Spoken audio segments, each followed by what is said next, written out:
so you can have a nice future. It's easier not to. Be careful.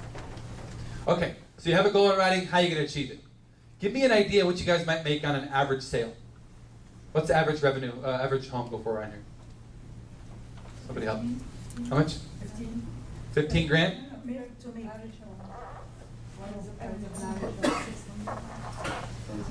$600,000 home? Somewhere in there? 600? So what might you make on that? 10 grand? 12 grand? 15? 15,000. Okay? All right. I'm going to give you a formula to help you achieve the goal that you just wrote down with absolute certainty. If anyone's more motivated than someone else in here, I'm going to show you how to double that number that you wrote down. If you're a little more motivated, I'll show you how to triple it.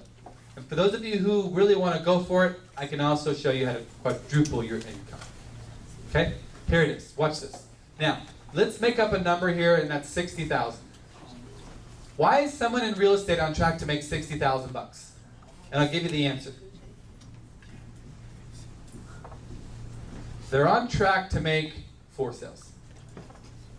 So the next question, why are they on track to make 4 sales? And that's real easy. That is what their activity and their skill level will produce. It's that easy. So the question is, what is their skill level? Because that will determine their activity level, yes? Let me give you an example.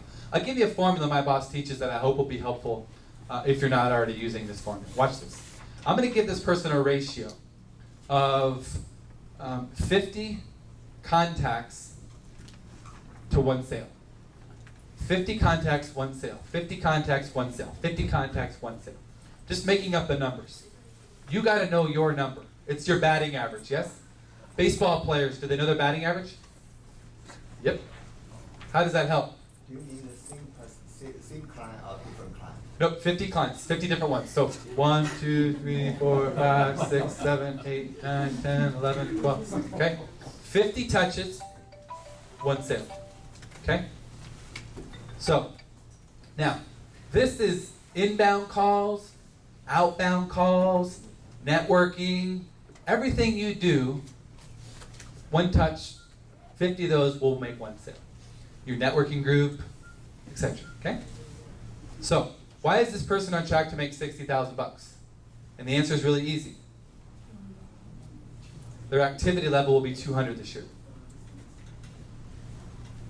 They're going to talk to 200 people in the year 2012. Studies? That will produce 60,000 bucks. So how do you make $120,000 if you're a realtor? 400?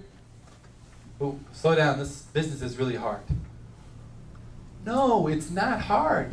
It's easy if you let it. So, 400 contacts equals 120,000, right? So, this person talks to 200 people in a year, this person talks to 400 people in a year. At a 50-to-1 ratio, the difference is double the income. 60 grand or 120 grand. This 400 contacts is about 1 contact a day. If you just woke up every day and were consistent in 1 contact, based on these numbers, you'd make 60 grand. Right? Okay. So you can increase your income by increasing your activity. That's one way. How else can you do it?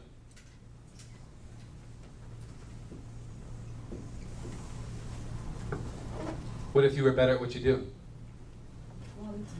How do you get better on accident? Hope the economy changes? Education. Education. Go learn something and apply it. Let me share with you how to take 60 and turn it into 120. Just be more effective. Let me challenge everyone in this room to consider this. What would happen starting today if you went and got 1 idea per quarter for the next 5 years? Anybody good at math? 20. 20 ideas. In 5 years, you would sit right here in this room, 20 ideas more valuable. Now, how much more valuable would you be than most realtors in town? Let me give you a statistic we found. The average salesperson read 0 to 1 books to help them in their business in 1 year. So how much more valuable would you be than everybody else? Probably 20 ideas. Now, you can't just go get the ideas, you have to what? Practice them, drill them, rehearse them, sleep them, eat them, right? And if you do that, you should take your ratio from here to here. And you won't worry about the economy. Why? Because you bring value to the economy. True? So, it's pretty easy to go from here to here. You're probably 1 idea away per quarter for the next couple years. Yep. Now, if you're 25 to 1 and you talk to 1 person every day, how much will you make? 120 grand. Now, does anyone see some really cool math here? If you start, instead of talking to 200 people, you talk to 400 people, what would happen to your 60? 120, right? Instead of being 50 to 1, what if you were 25 to 1? 100. 60 would go to 120, right? What's 120 plus 120? Congratulations. There's $240,000 right there in your grasp. And do you know most people don't even know that? How come? Because they forgot to write a goal down at the beginning of the year. Therefore, they never asked how. Therefore, they never learned this formula. One thing can make a big effect on everything else. Domino effect, right? Okay, now I shared this with you, to hopefully simplify this business. It's not that hard. Quit telling yourself that. You'll believe it eventually, yeah? The other reason I shared it with you is there's an attitude idea underneath. Let me share it with you real quick. We said 50 to 1, right? And we said, how much on a sell? 15,000? Can I use 15? My math isn't very good. The math on this one I can do. $15,000 for a yes. You need 50 no's to get 1 yes, right? This based on these numbers. So how much do you make when someone says no? How much? 0. Okay, just check. Right?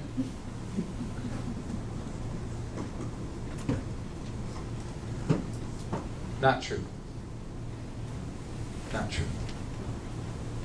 For as long as you've been in this business, that is not true.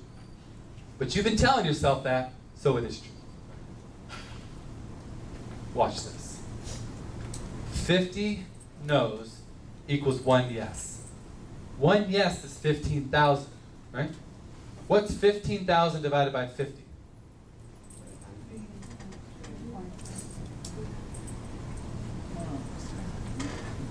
Congratulations. You now make money every time someone says no.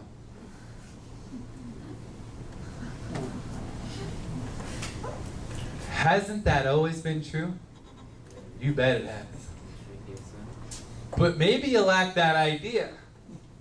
So if you lack that idea right there, what happened to your attitude when you heard no a few times? And what happened to your activity? It went down. What would happen if I handed you $300 today, every time you heard no? Just go talk to someone, no, no, no, no. I gave you $300, $300. Would anybody in this room get the umbrella out and go work? Yeah. Yeah, you would. Why would you do that? Because you're looking at it different. I've just given you a different perspective. Now I have good news and bad news. I will not give you $300 every time someone says no to you today. That's the bad news. What's the good news? I don't have to. Once you get an idea and you own it, you can use it forever. True? So play that game as you're out there to keep you up, motivated and inspired. When you go home tonight and your wife says, how much you make today? Before you go, I didn't make anything. You can go home and say, I made $900. Right? It's a little more positive. And I think ideas like that can also create activity that wouldn't have been there before. With me? Okay, so I share the formula with you because then also this idea comes from the formula, okay? So it's cool how one idea kind of spurs off into other ideas, yeah? Okay, now, let's talk about turning an inbound call into an appointment. So how do you double your income? Double your appointments. How do you double your appointments? Ask better questions than you're asking currently. So let me give you some questions that we're known for. So this will give you a good sample of the types of questions Tom Hopkins teaches. I'm going to give you 4 questions. If you like these questions, on November 27th, he's going to give you 4 pages worth of questions. So please put this in proper perspective. I only have so much time, so I'm going to give you 4 questions that I think will be very helpful. He'll give you 4 pages. Okay? Questions are the answers, right? Isn't that true? Questions are the answers? So your questions determine the answers. What kinds of questions are you asking? Let me give you some examples. Okay? So let's say someone calls you and say, "Hey, I was calling about the house on Cherry Street. Is it still available? Well, how much is it?" These are the kind of questions you're going to get, right? So when somebody calls you and asks you that, what do? What do you say? Do you know what most people do? They say the price of the home is $600,000, and it's on Cherry Street, and it's 4 bedrooms, and it's this and it's that, and they start giving information. Your job is not to give information. Your job is to get information. So Tom Hopkins will teach you how to get the information so you're not giving the information. Because when you give the information, what happens? They hang up and they call somebody else. Because they have the answers. Thank you. Okay. So how do you get the information? Let me give you a module here that I hope will be helpful. So let's play the game. Calling about the house on Cherry Street, is it still available? Here's what you might consider saying. While I look that up, may I ask you a few questions? While I get that information for you, may I ask you a few questions? So let's dissect what just happened. When I say, "May I ask you some questions?" what do you think they're going to say? Sure. 5% of the time? Nope, just give me the information. 5%. You just gave yourself a 95% better chance to get the appointment. Because what did your competition do when they called?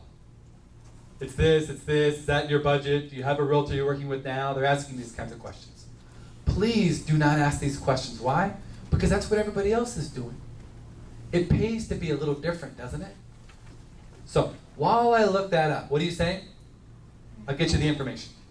But while I do that, may I ask you a few questions? Are you courteous? Courteous, right? May I ask you some questions, please? Courteous? When they say yes, you're now going to ask the questions. Now, who was asking the questions before? They were. Isn't it better if you ask the questions? When you go to a doctor, do you hope the doctor asks a few questions?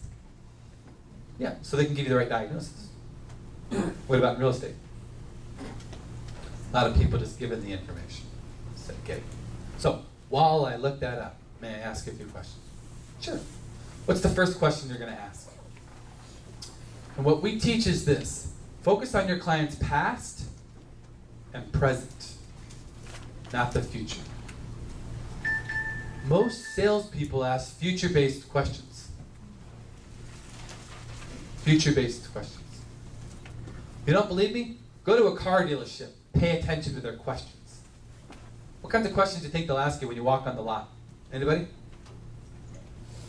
Hi, can I help you? And what are you going to say? No, just looking. Right? The salesperson just created an automatic objection right off the bat. Why would they want to do that? Well, they said, "Hi, can I help you?" The quality of your questions depends upon the quality of the answers. Hi, can I help you? No, just looking. Watch this. Hi, I can help you. Hi, I can help you. I made a statement, didn't I? Pretty powerful. I can help. Did you know I didn't even change the words? Can I help you? I can help you. I changed the order of 2 words. And what an amazing difference that makes. What would happen if you changed a couple words in your presentation, in your scripting? Yeah? So I like to answer my phone like that sometimes. Hi, I can help you. What do you know? You called the right place. I can help. I don't need to call anyone. I don't need to call you back. I don't need to get the information for you because I can help you. It's a pretty bold statement, isn't it? I can help you. But I think it gives the client a different feeling, doesn't it? Have I thrown them off? Have I broke their pattern? Yeah, because they've called everyone else, and what do they say? How much do you want to spend? What are you looking for? Do you have an agent? And how many bedrooms, right? Well, let me ask you a few questions. Sure. Where are you calling from now? Where do you live now? So now I'm taking interest in my client. Now my client gets the feeling that I care, which is true. So the N in the acronym in this module here is take interest in their current situation. Don't worry about their future situation yet. Let's take interest in their current situation, which is where you're calling from now. Give me an area that's 1 hour from here. Mississauga? Mississauga. 4 S's, right? Kind of that. Mississippi? Okay. Mississauga. Calling from Mississauga. Do you know I flew into the airport and stayed in Mississauga? So guess what I could do with this client? I can connect with them. Because I've been to Mississauga as well. And I can connect. What we're suggesting is this: find areas in which to connect with your client. If you ask them if that's in the budget, do you have a realtor and how much do you want to spend, there's no connection. Where are you calling from now? Oh, I'm calling from Mississauga. Oh, Mississauga, I have an aunt who lives up there. Connection, right? The E in the acronym. Do you think there's something they might like about living in Mississauga? And the answer is yeah, probably. So why not just ask them, oh, Mississauga, what do you like most about the area up there? How about what do you like about the home you're currently living in? What do you like about what you already have? You see how I am non-threatening? I'm interested. What do you like about what you have? Not what are you looking for? Those are tough questions. I don't know. I'll know it when I see it. Have fun with that person. Showing them 10,000 homes. What do you like? What do you enjoy most about living in Mississauga? Oh, I like, what might they like? Anything. Tell me anything. Nothing they like in Mississauga? Homes are new. Okay, the homes are newer. Okay, what else might they like? Near to airport. Easy access to airport. Okay, maybe the person travels a lot or something. I don't know, right? Okay, good. All we're doing is what? Gathering information. This is a big one. Why is somebody going to call your company and your listing? What do you think? You have no one else. Okay, they don't know who else to call? Because they like you. Okay, because they like you? Something about the home that They they... like what they see. Okay, good. Good. They have access. Okay, why do they have access? What opened up access to them? Why would they even look? Interested in buying. Why are they interested in buying? They sold. Sorry? They sold. Because they sold their house? Okay. Okay. Here's what I'm getting at, you guys. Isn't there a reason they're calling you? What's that reason? Because they want to buy it. Okay, why do they want to buy a house? Because they either like it. To move. They have a need. What's that need? I don't know. Find out. Find out. Because people call you for a reason. You just got to find out the reason. So this is a good time for me to suggest this. How many of you agree nobody buys a house? No one buys a house. What do people buy? What the home will do for them. Security, safety. There is a reason somebody called you. Your job is to find out what it is.